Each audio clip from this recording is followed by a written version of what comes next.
Olá, seja bem-vindo ao JR Trade. Fundada em 2011, a agência Amplify trabalha para atender o consumidor que está sempre conectado. Em seu portfólio, grandes marcas como Perdigão, Dr. Oetker, Risqué, entre outras. E para discutir os desafios da publicidade na era digital, a gente recebe aqui o sócio e vice-presidente de negócios da Amplify, Guilherme Brum. Bem-vindo, prazer te receber aqui no estúdio. Obrigado, eu que agradeço o carinho de toda a produção aí também. Vi o último episódio, vi que o André Brito, que é nosso cliente também, CMO de Balduco, então super responsabilidade estar aqui. E antes do nosso bate-papo, vale lembrar que toda quarta-feira tem episódio novo do JR Trade nas plataformas digitais da Record TV. Guilherme, agora falando sobre publicidade, as agências estão mais alinhadas, né? Você que é vice-presidente de negócios, com uma visão mais de mercado, uma visão empresarial? Sem dúvida. Eu acho que a tecnologia trouxe o marketing para perto do negócio, né? Não à toa a gente vê profissionais do mercado ocupando, né, posições de lideranças comerciais e até mesmo de presidência. Então, eu acho que esse movimento da disciplina de marketing trouxe a cadeia toda, não só as agências de publicidade, mas todos os parceiros, né, que ficam ao seu entorno. E fazendo o recorte para as agências, né, e aí falando da Amplify, hoje, quando isso faz parte da remuneração, eu acho que isso potencializa. Então, hoje, para 90% dos nossos clientes, a gente tem parte da remuneração variável mediante atingimento de metas de negócio. Então, se o anunciante atinge a meta, a gente atinge a meta, e eu acho que isso nos coloca no mesmo lado da mesa para discutir o negócio para além somente da comunicação. Essa evolução foi boa, assim, para a comunicação mesmo, né? Porque hoje vocês não só comunicam, como tem que gerar resultados. Perfeito. Eu acho que tudo isso trouxe o marketing para uma ciência mais exata, né? Quando a gente combina métricas, dados, inovação, criatividade, eu acho que se torna uma receita muito mais rica e muito mais mensurável. E acho que tudo isso anda junto, né? Não acho que são excludentes, né? Muita gente fala, inovação, criatividade versus métricas versus dados. Eu acho que tudo isso precisa coexistir para um melhor resultado, né? Criatividade é um baita potencializador de resultado, mas também se a gente não mede esse resultado, a gente fica sem saber o que deu certo. Então, acho que essas pautas precisam coexistir e acho que hoje em dia a gente tem um ambiente muito mais sofisticado de marketing, muito mais orientado para negócio, para geração de receita, e acho que isso coloca os profissionais de marketing numa das profissões que cada vez mais podem liderar empresas e departamentos e ter conversas, né, além da comunicação somente. Como você vê a sua função, vice-presidente de negócios? Olha, a gente batizou essa área justamente para estabelecer uma relação com os nossos clientes além da comunicação. Então, a gente chama a área de negócios hoje um departamento que tem 40 pessoas, estão divididas em duas disciplinas.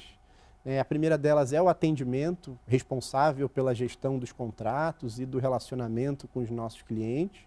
E uma segunda área de novos negócios, né, focada em prospecção e geração de receitas e novas receitas. Então, aí, não somente comunicação, mas entendendo que existem produtos digitais e formas de remuneração muito mais sofisticadas que somente comunicação em si. Então, hoje é assim que a gente se organiza na Amplify e tenta gerar conversas e negócios a partir de uma visão de negócios e por isso o nome da área também. Na prática, como você consegue a atenção para o seu cliente, para as grandes marcas? Como diferencial da Amplify? Eu acho que a Amplify foi fundada em 2011, né? A gente inclusive comemora 11 anos agora em novembro. E o fato da nossa visão, né, o fato da gente ter nascido nessa era já após redes sociais, há 10 anos atrás, estavam nascendo de forma massificada as redes sociais no Brasil.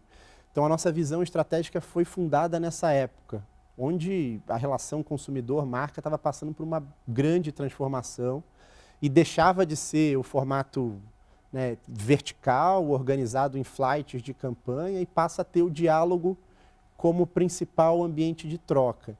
Então, acho que o fato da gente ter nascido nesse mundo, né, que a gente chama, né, e fomos batizados até de uma agência de terceira geração, fazendo alusão às agências que nasceram pós-redes sociais, eu acho que já nos dá um baita entendimento desse novo consumidor e permite que a gente coloque as marcas em contextos relevantes.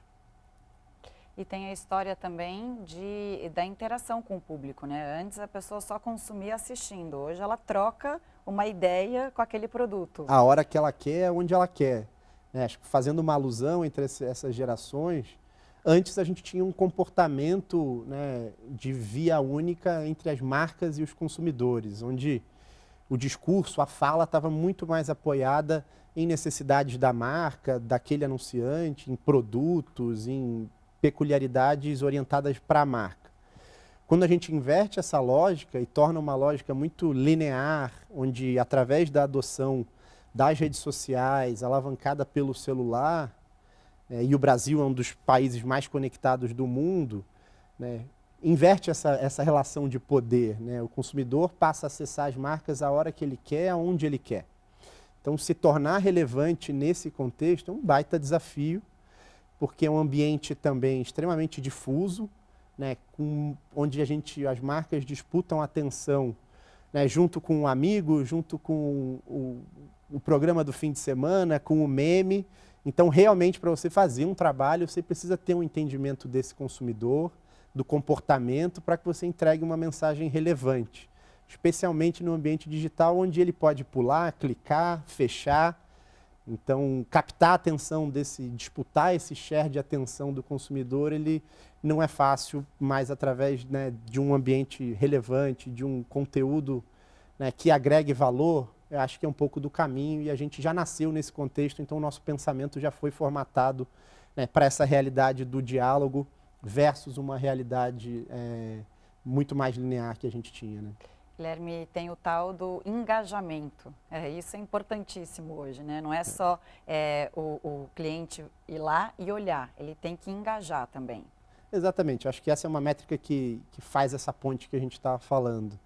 Eu acho que durante muito tempo olhou-se somente para o alcance, né, como um indicador de sucesso. Né? Então, o papel era falar com o máximo de pessoas possível.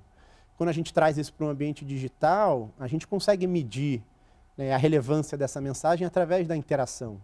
Então, puxa, né, não adianta só colocar um vídeo para ele ver, eu quero que ele clique, que ele compartilhe, que ele comente, que ele saia dali e busque a gente num navegador, vá para um site, entre numa régua de relacionamento.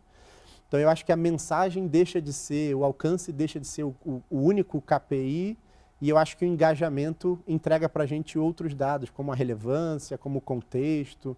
Então, eu acho que é isso que a gente tem que perseguir cada vez mais. O negócio hoje é ler o dado, ler o perfil do cliente. Isso está ali, né, e ajuda muito na hora de você pensar numa campanha. Eu acho que é o pensamento da relevância mesmo. Né? Quando a gente está falando de uma atenção cada vez mais disputada, né? Que a gente está conectado 24/7 e recebendo muitos estímulos. Demais, nossa. Nas redes sociais, na TV, do amigo, do cachorro, do pet. Então, a marca que escolhe estar nesse ambiente precisa trazer algo, né, para essa conversa, precisa ser relevante. Então, acho que os consumidores também estão mais exigentes, né, com o papel das marcas. E aí a gente destrava diversas pautas, né, sociais, culturais. Sem dúvida. Eles estão dispostos a engajar, sim, desde que percebam valor naquela comunicação. Acho que o ambiente digital ele permite essa troca, mas também ele coloca uma exigência maior dos consumidores em relação às marcas. Né? Há críticos dizendo que algumas empresas estão mais preocupadas com inovação do que criatividade. O que você acha dessa visão? Eu acho que elas não são excludentes.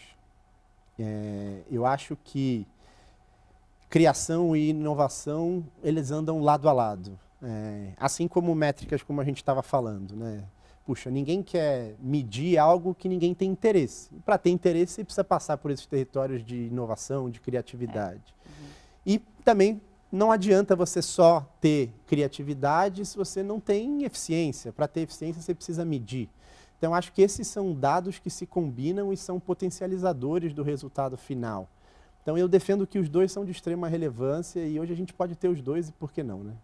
Uma coisa que eu pensei agora, você acha que o consumidor mudou muito nesse pós-pandemia? Com essa Demais. experiência, né, de uma onda global, de um vírus e que mudou a rotina de todo mundo, Acho que enfim. demais, né? As marcas tiveram que entrar na casa, literalmente na casa desse consumidor e gerar um valor. Né? Quando eu olho para alguns, né, alguns clientes nossos, né, um exemplo de Perdigão, né, a gente passou a dar dicas de receita, passou a ensinar, a entreter esse cara dentro de casa. Então, eu acho que o consumidor ficou ainda mais exigente com a relação dele com as marcas e com os meios, né? Então, acho que, sem dúvida, as marcas tiveram que produzir mais conteúdo e produzir mais conteúdo relevante para entreter esse consumidor e despertar estímulos que antes, né, estavam, né, fora de casa. E qual você acha que é o diferencial da Amplify? Nesse mercado tão disputado, né? Continua muito disputado. Super, né? Eu acho que é um privilégio o mercado que a gente tem no Brasil, um mercado super rico de agências, de comunicação, de formatos, né? Eu acho que o fato da gente ter nascido numa era pós-redes sociais moldou muito a nossa visão sobre o papel da comunicação, sobre o que uma marca precisa fazer para gerar valor, para gerar engajamento. Então, a gente já nasceu pensando numa lógica de diálogo, né? Então, como construir comunicação que não seja só uma via de mão única, mas sim que gere uma conversa, que gere um engajamento, que gere uma interação, que faça esse cara retornar para o meu ambiente de marca. Então, eu acho que o fato da gente ter nascido nessa era fez a gente entender isso como premissa. E não pensar do outro jeito e adaptar para isso. Então, eu acho que nascer nessa era nativa, né, digital, onde as redes sociais modificaram totalmente a forma com que as marcas se relacionavam com seus consumidores, fez a gente perceber e adotar isso na nossa metodologia de trabalho logo cedo. O que vocês querem dizer com o conceito do consumidor always on? É isso, conectado o tempo todo. É literal. A massificação da internet no Brasil, potencializada pela adoção das redes sociais, o Brasil é um dos países que mais estão conectados em redes sociais. Trouxe para esse consumidor que anda com o celular no bolso uma conexão 24/7. Então, antes a gente tinha uma lógica muito mais linear nessa relação de marca e consumidor, e hoje o consumidor passa a acessar as marcas, quase que uma inversão de diálogo, a hora que ele quer, aonde ele quer. Então, isso tornou também para as marcas um baita desafio de ter um entendimento de uma jornada de consumo, de ter um entendimento de pontos de contato e identificar características desse consumidor para ter uma mensagem relevante. Hoje o digital, a gente tem ferramentas extremamente sofisticadas de compra, onde a gente consegue gerar o alcance necessário para falar com todo o Brasil sem abrir mão de segmentação. Então, eu acho que o consumidor também no digital espera uma personalização da mensagem. Puxa, né? Se eu acabei de comprar um cachorro, eu espero receber ofertas de pet, ou se eu tive um filho, eu espero receber ofertas, espero que a marca que me acompanha, e eu acho que isso passa por gerar valor, né? Eu espero que ela me compreenda e me gere produtos relevantes. Então, eu acho que o papel das marcas é cada vez mais entender esse consumidor e gerar valor, né? E gerar uma comunicação personalizada. Vocês usam bastante influenciadores digitais como parceria? Funciona bem? Olha, como a gente nasceu já nessa época desse boom das redes sociais, isso pra gente foi muito, né? foi Ficar muito na natural. câmera do celular, falando com o celular ali, mas é um fenômeno. Uma loucura, né? Uma A gente loucura. achava que era um episódio de Black Mirror, mas chegou, né? Chegou, realmente. Então, hoje, né, o território dos influenciadores no Brasil também é um ambiente super rico de diversos formatos, influenciadores, né, meios, empresas especializadas nisso. Acho que o Brasil, por puxar e ser um dos países mais conectados, né, mais presentes nas redes sociais, tem isso muito bem desenvolvido, é muito sofisticado hoje, né, esse ecossistema de influenciadores. Porém, eu acho que a gente olha muito para métricas de alcance ainda, olhando para isso, né, a gente busca influenciadores, né, que têm muitos seguidores, influenciadores que falam com muitas pessoas. Mas muitas das vezes a gente esquece que a afinidade é importante também, né? Então, eu acho que isso é uma ferramenta poderosa quando a gente combina alcance e afinidade. Porque aí a gente tem o poder da influência, e acho que é isso que todas as marcas querem fazer com seus consumidores, influenciar. Então, eu acho que influenciadores é uma linha hoje que está presente em 100% do investimento de comunicação de todas as marcas, mas eu acho que essa combinação é a chave. Olhar alcance, mas também olhar a afinidade. Então, se eu tenho um influenciador que eu vou lançar um tênis, eu preciso achar um influenciador do ambiente de corrida, para que ele tenha um poder de influência e exerça um poder de influência no meu target. Eu acho que muitas das vezes eu vejo ações que estão muito orientadas para alcance, para falar com muitas pessoas, porém é uma audiência que não está interessada naquele tema. E aí você está pensando o influenciador da lógica antiga, né? Da lógica que se fazia comunicação. Então eu acho que combinar isso é uma ferramenta muito poderosa e eu acho que as marcas têm o poder de mudar hábito, de influenciar o poder de compra, mas eu acho que é importante combinar alcance e influência. E aí, para isso, a gente usa alguns conceitos também na agência, por a gente já ter nascido entendendo essa lógica, de esquadrão de influenciadores, onde você tem figuras responsáveis por alcance, por falar com muitas pessoas, mas você tem outros influenciadores também responsáveis por gerar afinidade, gerar expertise, gerar autoridade naquele tema. Então, eu acho que a combinação disso é um elemento muito poderoso e nasceu junto com a gente, então sempre foi muito orgânico para a gente trabalhar dessa forma. Guilherme, ainda continuando falando das grandes contas, vocês fizeram um reposicionamento da Dr. Oetker agora, da marca. Como foi esse trabalho? Exatamente. Bom, o segmento de home baking cresceu exponencialmente na pandemia por motivos óbvios, né? E eu acho que o nosso desafio com o time de Dr. Oetker era como, com o término do isolamento, como a gente continuaria estimulando essa conversa, estimulando essa ocasião de consumo.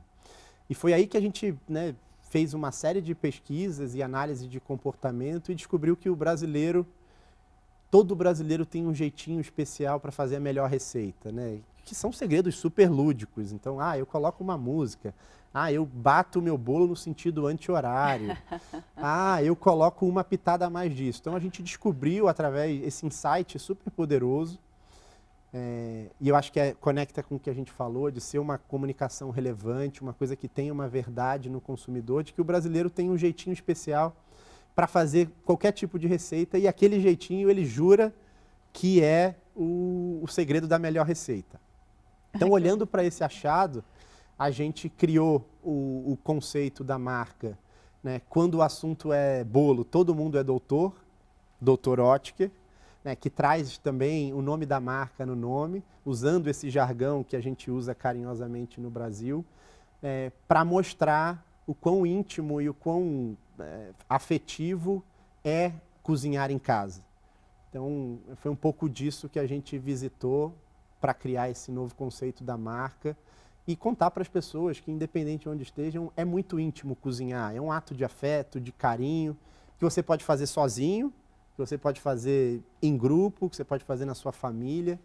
Então, foi um pouco disso aí que a gente criou junto com o super time de Dr. Oetker para esse novo momento da marca. Boa sacada, né? Porque realmente, quando você vai trocar receita com alguém, sempre fala, não, meu jeito é, olha, eu coloco o ovo assim, assado, sempre tem um jeito que a pessoa defende como o melhor.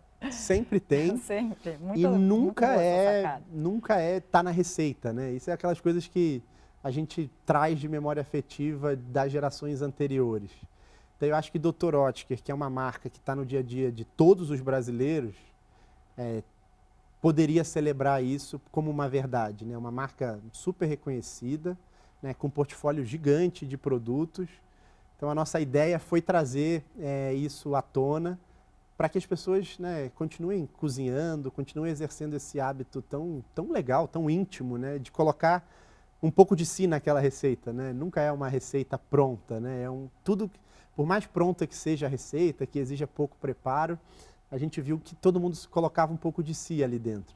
Então, por isso que a gente chegou nesse conceito que a gente acha muito poderoso para divulgar a marca nesse novo momento. Quando o assunto é bolo, todo mundo é Dr. Oetker, porque todo mundo tem um jeitinho especial, todo mundo tem uma dica para fazer a melhor receita. Aliás, na pandemia, né, tudo que envolve alimentos explodiu. Cresceu muito. Acho que por motivos óbvios, né, o comportamento do consumidor o deslocamento dele mudou, então a casa passou a ser um ambiente de descoberta, né? Então a gente atende muitos clientes no segmento, né, alimentício. Então esses clientes eles viram, né, um crescimento muito grande no consumo caseiro de produtos. E acho que isso também trouxe para as marcas, né, como entrar nesses lares, né, o desafio, né? Então por isso que a gente viu também o boom das lives, né, que era uma forma relevante das lives musicais, né? Era uma forma relevante das marcas estarem dentro da casa desse consumidor, levando um serviço, que no caso era entretenimento, mas também garantindo que seus produtos estejam ali, que estejam gerando reputação. Então, a gente viu também o boom de produtos de limpeza, então marcas gerando muitas dicas de conteúdo e pessoas que antes talvez não tinham afinidade ou não sabiam certas coisas e passaram a descobrir. Eu acho que isso não volta, por mais que o nosso comportamento mude, porque eu acho que certas coisas, eu acho que a gente aprendeu, então, e fica, enfim, entre N mudanças também, né? Bom, a Amplify foi apontada como a agência melhor percebida pelos publicitários. Primeiro, parabéns por esse, né, reconhecimento. Qual é a importância disso para a agência de uma forma geral? É vital para o nosso negócio. Eu acho que esse é um dos prêmios que mais nos enche de orgulho, porque o nosso negócio é feito de pessoas, 100%, e para a gente ter o melhor trabalho, a gente precisa ter as melhores pessoas. E eu acho que esse prêmio, ele diz para a gente que a gente tem conseguido ser atrativo para o mercado, para os nossos colaboradores, e é um indicativo também futuro de que a gente está atraindo, mas também vai atrair, né, os melhores talentos. Então, especialmente sendo uma agência independente, com 10 anos de vida, né, isso também traz um desafio a mais. A Amplify sempre foi, por ser uma agência, né, já nativa, digital, sempre sofreu muito com assédio de grandes grupos de contratação e de pessoas que a gente, né, cria dentro da agência. Então, saber que a gente está sendo atrativo, saber que os publicitários, que os colaboradores olham para a gente com admiração, é um baita indicativo de que a gente está produzindo um trabalho legal e que vamos continuar produzindo, porque o nosso negócio é feito de pessoas e as melhores pessoas fazem o melhor trabalho, é simples assim. No mercado publicitário, todas as entrevistas que eu faço aqui, os entrevistados me trazem que essa dificuldade de manter o seu colaborador, né, depois de uma certa experiência, tem uma disputa muito grande pelos profissionais do mercado publicitário. Como você lida também com isso lá na agência? Olha, esse é um segredo que eu acho que ninguém dominou ainda. Mas eu acho que ele se aplica para o mercado de trabalho como um todo, né? Eu acho que com a massificação do trabalho remoto, as possibilidades literalmente expandiram as fronteiras do globo, né? Você recebe oferta hoje de todos os lugares do globo. Então essas oportunidades se multiplicaram, não somente no nosso negócio, mas também em todos os outros. Então eu acho que a gente vive, de fato, uma revolução dentro da área de recursos humanos, seja no recrutamento e seleção, seja nos planos de retenção, né? Enfim, gestão e cultura. E eu acho que as agências, durante muito tempo, não olharam para isso com a atenção devida.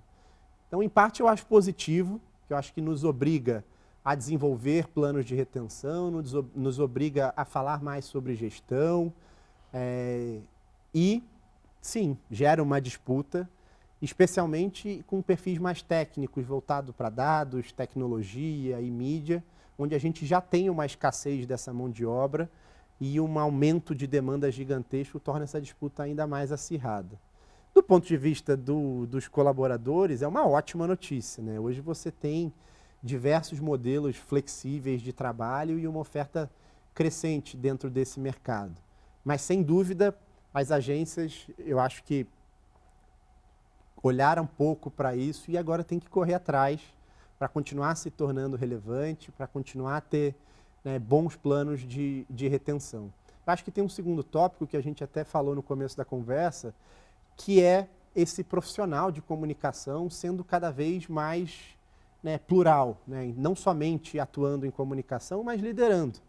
Então, não é diferente, né? Os veículos de mídia olham para as agências para contratar esses profissionais, os anunciantes olham para as agências para contratar esses profissionais. Então, eu acho que essa bolha, ela de fato, né, estourou e está alinhado com esse conceito de marketing mais difuso, mais orientado para negócios. Então, eu acho que é um segmento que ficou muito mais difundido e, por isso, muito mais oportuno. E aí, essa disputa pelo profissional realmente, né, explodiu. É bom, né? Porque tem mercado aí, né? Para quem quiser se especializar nessa área, tem vaga e tem procura pelo profissional. Então, uma ótima medida, uma ótima dica até aqui, né? Para quem nos assiste. Super. Eu acho que durante um tempo, o nosso mercado de publicidade criou um pouco esse estigma de que para ser publicitário, para trabalhar com comunicação, você deveria trabalhar em agência. Então, acho que isso é uma crítica para nós. E hoje isso não é mais uma realidade. Você pode trabalhar com comunicação e trabalhar numa emissora de televisão, trabalhar em redes sociais, trabalhar em startups de tecnologia.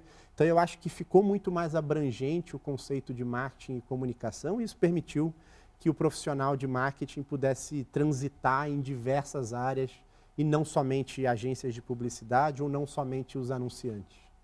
A gente está na última pergunta, pode me dar algum spoiler do que está por vir? E eu queria também saber a sua visão do que tem pela frente no mercado publicitário, né? Já que a gente está em transformação, a pandemia acelerou muito as coisas, mudou o jeito de comunicar.